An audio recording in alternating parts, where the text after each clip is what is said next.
Welcome to SportsBeat KC, the Kansas City Star sports podcast. It's Thursday, May 5th, and I'm Blair Kirchhoff. We're talking soccer today, the Kansas City Current and Sporting KC, with the Star's beat writer, Daniel Sperry. About a month and a half into its second season of existence, the Current played its first elimination game in the semifinals of the Challenge Cup Wednesday in the rain at Children's Mercy. It didn't go the Current's way, but the loss allowed the team to gain some experience in such situations.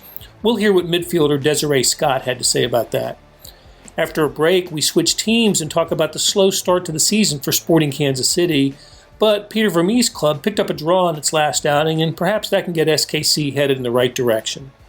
Finally, we discuss the significance of the Seattle Sounders' victory on Wednesday night in the CONCACAF Champions League final, a first for an MLS team. Okay, let's get started. We're talking with Daniel Sperry, who covers the KC Current and Sporting Kansas City for the Kansas City Star. It's your first year doing this, Daniel. How do you find the gig so far? I'm enjoying it. You know, I've covered Sporting Kansas City actually for various websites, including the league website since 2016. Yeah, about halfway through the 2016 season, and so.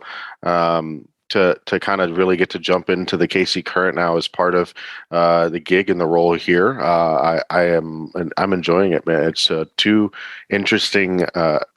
A community that I'm very attuned to already with Sporting Kansas City, and kind of learning as I go with the NWSL just more so about their community and about that team, and kind of the women's game as a whole, a little bit deeper beyond maybe just the U.S. Women's National Team names that are relatively household names at this point. So it's been fun. And really cool to see the Current kind of really start to establish themselves as a true professional team here in Kansas City. Absolutely. We're going to talk about the Current and their road through the Challenge Cup, which ended on Wednesday night with a loss to Carolina. But you're right.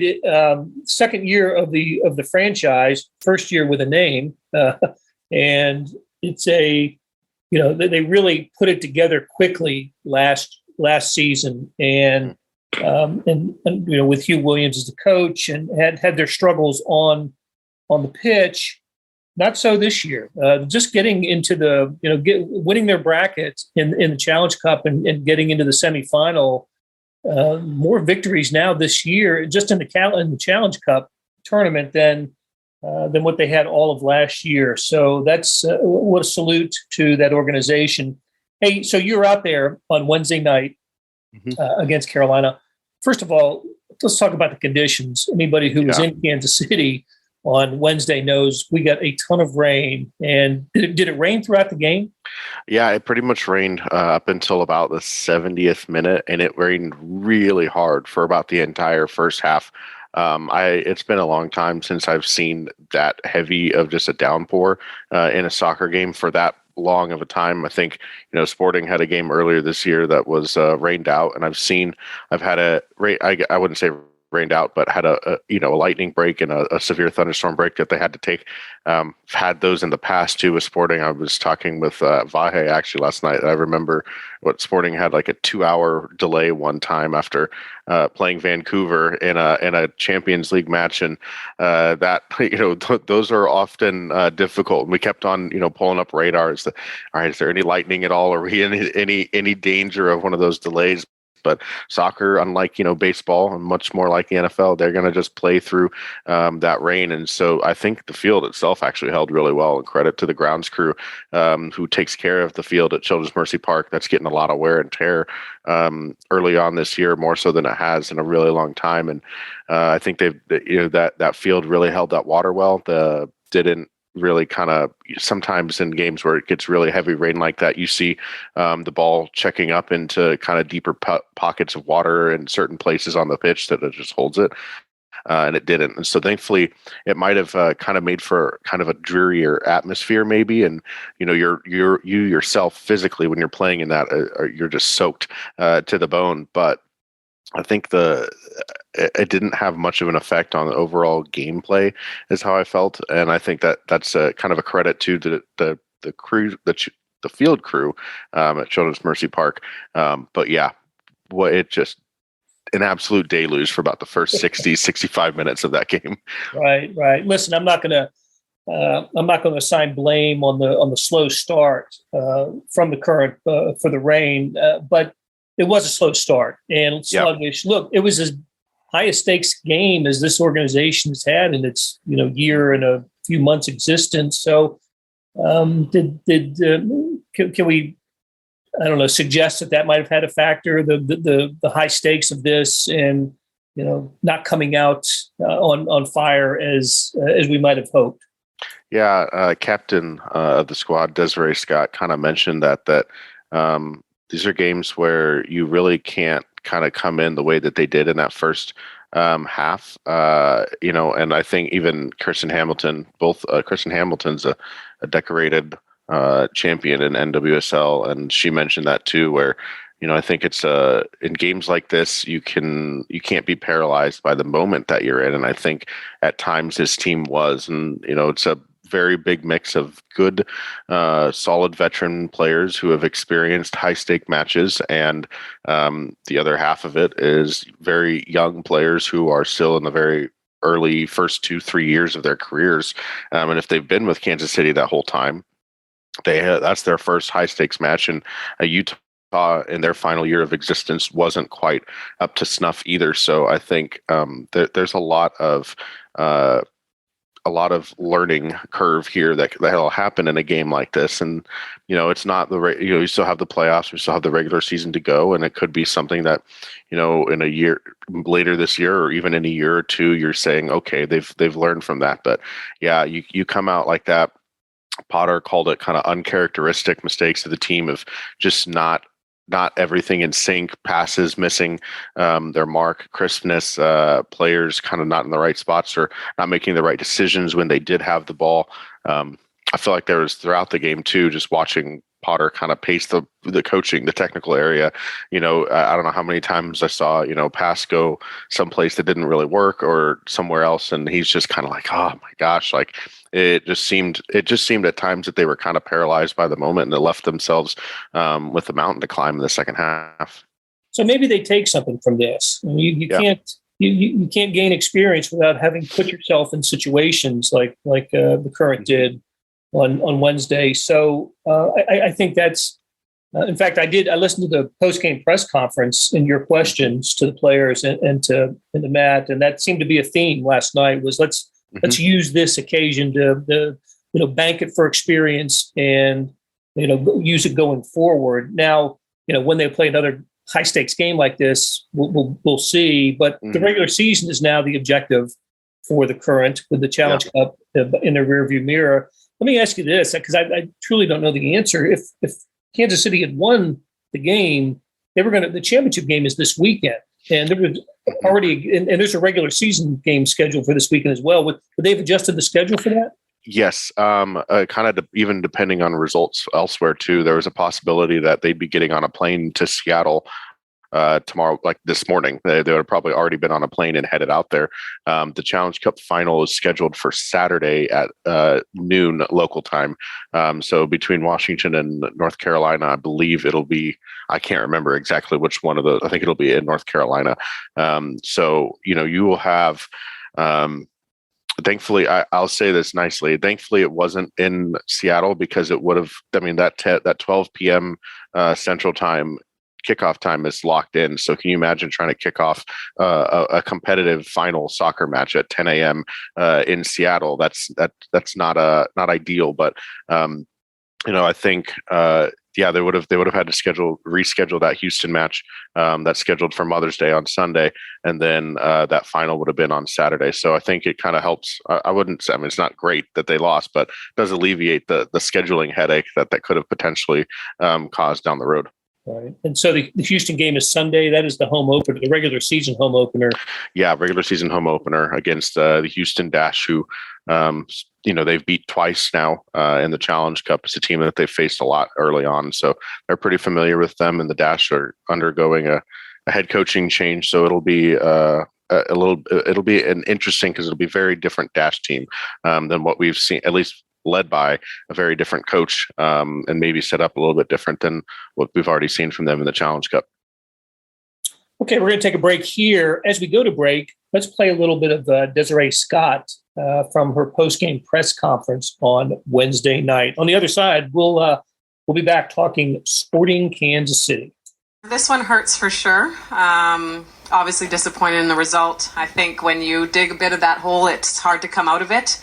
But I give full credit to our squad for that do-or-die attitude. I think that's something that has reigned true throughout Challenge Cup, throughout season. We keep fighting right till the end, and I can give full credit to the team for that and their efforts.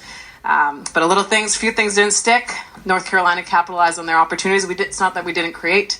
We battled, we fought hard. I thought there was great spells of possession, but just not what we could do on the night. Daniel Sperry, Kansas City Star. Desi, there's a lot of veteran people on this team who have been through games like this before. There's also a lot of younger players who haven't. This is their first taste of that.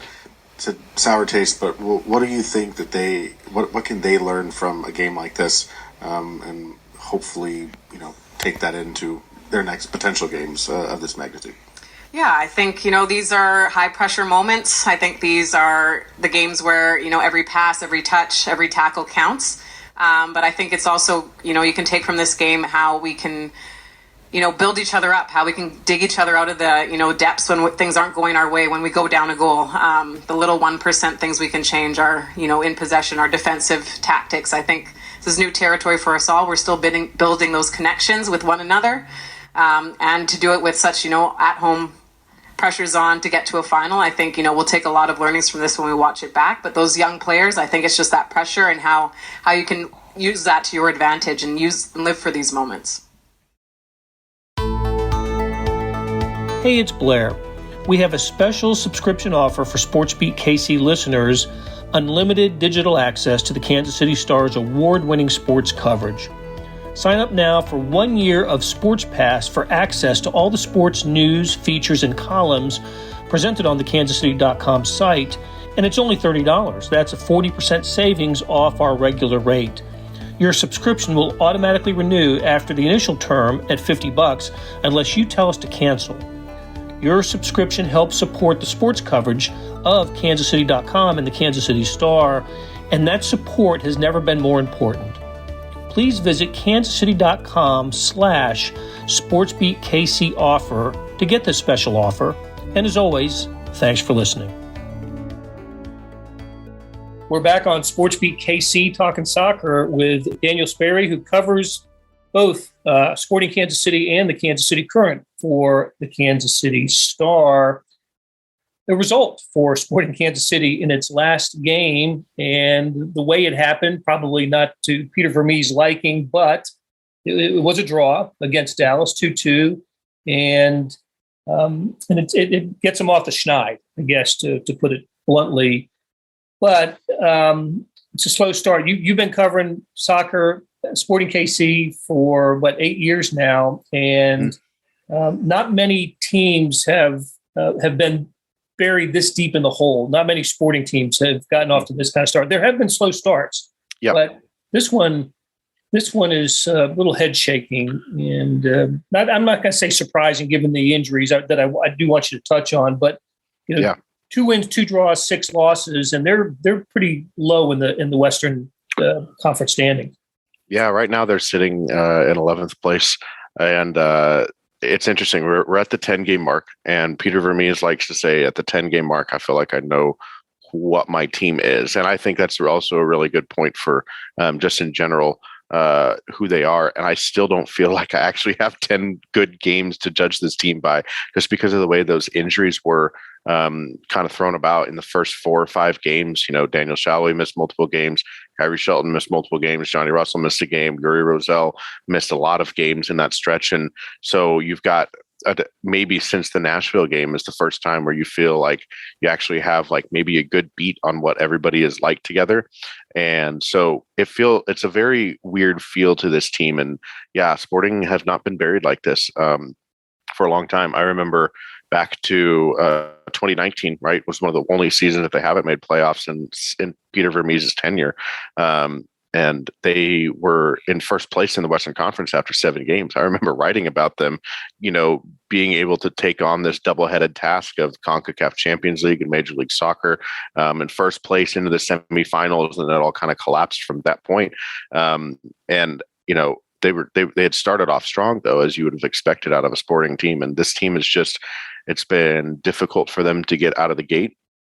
The attack hasn't been as aggressive as you would have expected from them. I think there's a lot of things in play there, but I get Alan Polito's out, but even with Kyrie Shelton, players like Daniel Sperry and Johnny Russell just hadn't been as active in the attack really until Saturday night. I thought the match against Dallas was one of the best that I've seen them play, from top to bottom, from minute 1 to minute 90, and maybe some signs of life there. It's not entirely historically unprecedented for a team to start slow and make the playoffs, even win MLS Cup. The Seattle Sounders have done it, but the Seattle Sounders have done it while having all designated players healthy. And Sporting will be without 2 of them for the entire season. 2 of the highest paid players and highest paid acquisition fees for Sporting Kansas City's club history are not going to touch the field in 2022. And that is going to drastically hamper, I think, what the ceiling is of this team and what the expectations could have been. But we'll see. I still believe playoffs is probably a good feel for this team. I think it's very feasible, in my opinion, to make playoffs in Major League Soccer. There's still enough players on this team that can get into the playoffs, and when you get into the playoffs, anything can happen in MLS. But the challenging for a first place in the Western Conference, the Supporters Shield expectations that I think have always been there for this team, I think it's just a little bit dampened here with the slow start and all the injuries combined. Yeah, listen, I trust Peter Vermes to get the most out of a team as depleted as it might be. I just do. Mm-hmm. He's got the track record. And I'm glad you mentioned the Seattle Sounders as an example of a team they seem to be the case study of an MLS team that starts slow and turns it on at the right time. And I actually want to get to Seattle and the significance of its victory last night. Yeah. We'll discuss in just a moment. But you mentioned the injuries. I don't know if we discussed the Gadi Kinda one. That's just somebody you depend on. Mm-hmm. And he's the reason. Part of the reason for Daniel Sperry's breaking out last year was the way that he and Gadi Kinda combined down that left-handed side, and so you've had to kind of mix and match players in there and try and find someone that can really gel with Daniel. We saw Roger do it pretty well last weekend against Dallas. But, that's also not ideal to be able to run Roger Espinoza out there as much at his age as you would have a Gadi Kinda, who's 27 and a ball of energy when he's on the field. And there's something that he brings, an unpredictability level, but a really good knowledge and vision for the game that just can't be replaced. And that's why they are a designated player. I mean, they are paid their acquisition costs, and all of that means that they are a significant player and a player that is, going to most of the time be of high quality. So I would say that I think maybe fans viewed his return as maybe a light at the end of the tunnel.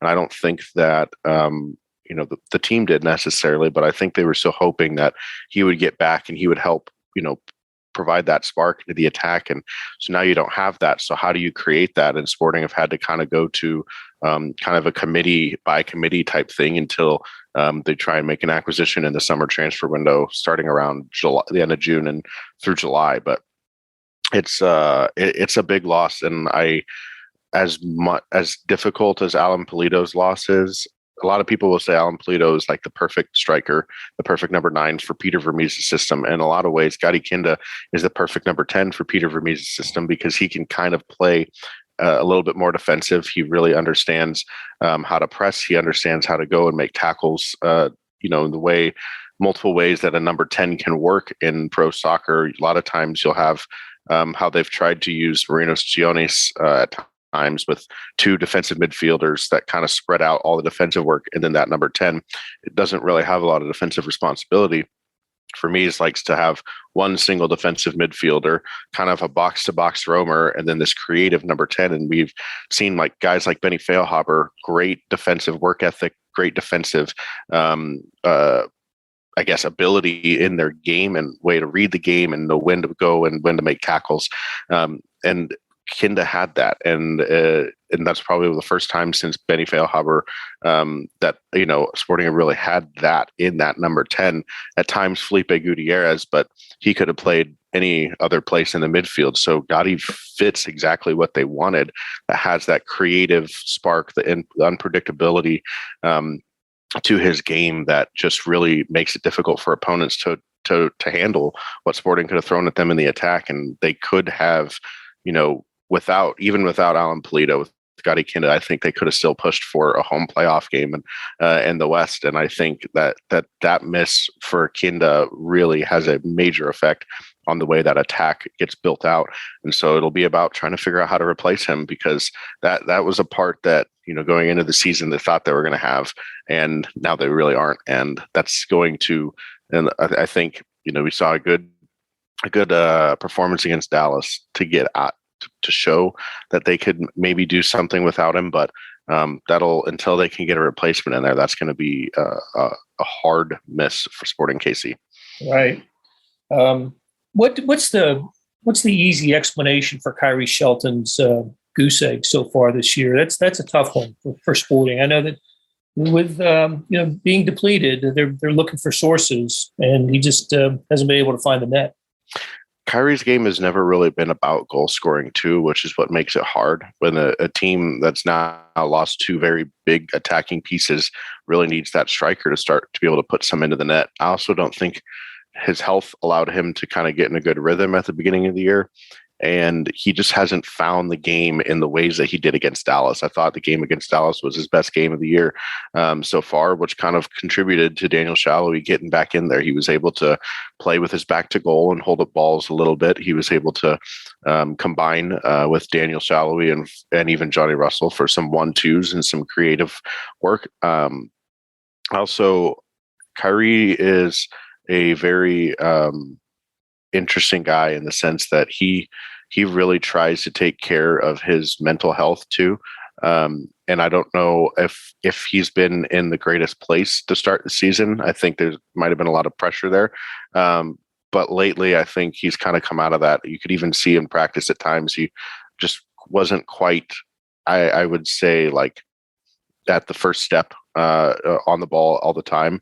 The last couple of training sessions I've been to, I mean, he's been scoring goals, insane goals left and right. I mean, they're like ones that even in training you go, wow, okay, that's a really good goal. So it'll be, I know Sporting fans are like, well, why don't we see that on the field? And it's two very different things. And how, when you're doing attacking drills, certain things look a certain way. It's meant to get guys into that position. So it's about getting him into the right positions. And there's some great apps and great, maybe more advanced analytical websites that'll show kind of the passing network. And usually in Sporting system, that striker is at the pinpoint of that passing network. And a lot of times through the first games that he played up until prior to Dallas, he's been really tucked in and almost found in the midfield within the passing network, because he's been dropping so deep just to try and get something out of them and get them out of the middle third and into the attack. And so I think we saw against Dallas finally a connection for him up top, more so in trying to feed him the ball and play through him up top. And I think the more involved he gets, the better chances he's going to get. And if Daniel Sperry and Johnny Russell are creating a lot of danger, Shelton's going to find himself in some places to score. And I think he'll eventually start putting him in the back of the net. I think he has the quality to do it. He's not going to be, I don't know if he'll ever be a 10-goal scorer. That's just not kind of his game and how he is. But if he can meet that in goals plus assists, I think you'll see a Sporting side start to really climb up the table if he's doing that. Well, if Dallas brings out the best in him, he'll have another opportunity soon. Yeah. The U.S. Open Cup on Tuesday, back at Children's Mercy Park. Before then, New York City Football Club on Saturday. Do we know what stadium that is? They will be playing in their 6th different home stadium of 2022 already. They will, between CONCACAF Champions League and MLS, this will be at Citi Field, the home of the New York Mets, which, as much as I don't like watching games at Yankee Stadium, the sightlines for the way the camera wells are set up when you're watching on TV, like, it's a lot better at Yankee Stadium than it is Citi Field. So I'm kind of disappointed because it's going to be a very difficult watch for anyone trying to put that one in, because the netting and all kinds of stuff, it just makes it's a mess. Yeah, what a tough situation in New York City for that team. Okay, let's go out on this, Daniel. I mentioned earlier we were talking about the Seattle Sounders picked up a victory last night in the CONCACAF Champions League final against Pumas. Is it? Pumas. Yeah, of Mexico. What's the significance of this? This is huge. This is the first time that an MLS team. I wouldn't say there might have been a team that's done this in the past, in a long time ago. But in this more modern iteration of what the CONCACAF Champions League is, this is the first MLS team to ever do it. And there's been many MLS teams that have gotten to the final. Real Salt Lake, Montreal, New York, and Toronto all have been to the final. All have lost. Toronto happened to win the second leg in Mexico, but because they lost the first leg at home, it had to go to penalties. They went to penalty kicks and lost on penalty kicks after, U.S. soccer legend Michael Bradley launched the ball almost out of the stadium in Guadalajara.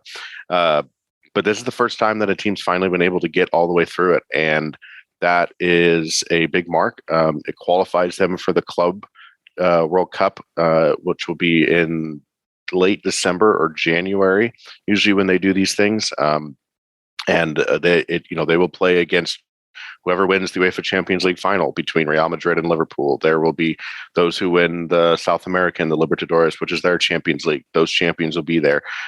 So it's an opportunity for MLS to even show itself on a greater stage, but it's also kind of a statement within that says, hey, our league teams are finally better than the Mexican league teams at this moment. This was I wouldn't say that this was the best group of Mexican teams that have been in the tournament, but these were the ones who qualified, which means the other normal strongholds like Tigres and Monterrey, America, that they all would have made, if they're in the tournament, I think it may be even more significant, but regardless, a huge win for the Sounders.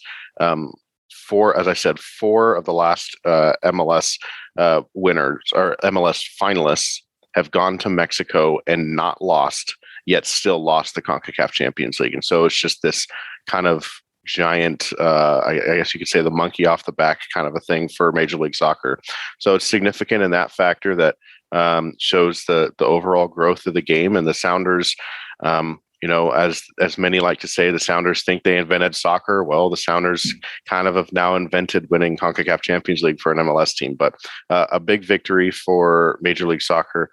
I think it was interesting. I was talking with a few friends and fans, and I think they said maybe the sentiment a few years ago might have been different. But because of where MLS is now, now it's kind of like, well, it's the Sounders. I would rather it had been my team instead of just any MLS team getting through. But props to them, and they deserve all the credit. They're still below Sporting Kansas City in the MLS standings, so they got some work to do in the coming weeks. But overall, a big win for MLS and U.S. Soccer last night, getting a CCL title in what has been a chaotic, as usual, CONCACAF Champions League. Congratulations to the Seattle Sounders and to MLS for this. Daniel Sperry, great catching up with you. Really enjoyed the conversation, and we will do it again soon. Looking forward to it. Thanks again for having me on, Blair. That'll do it for today. Thanks to Randy Mason for producing, and to the SportsBeat KC staff of Monty Davis, Jeff Rosen, and Chris Fickett. Tip of the cap to Daniel Sperry for sharing his insights. Morning Sports Edition was 32 pages today. All the local sports covered, plus good stuff on the NBA and Stanley Cup playoffs. Go to liveedition.kansascity.com. That's liveedition, one word, .kansascity.com. Thanks for listening, and we'll be back soon with another edition of SportsBeat KC.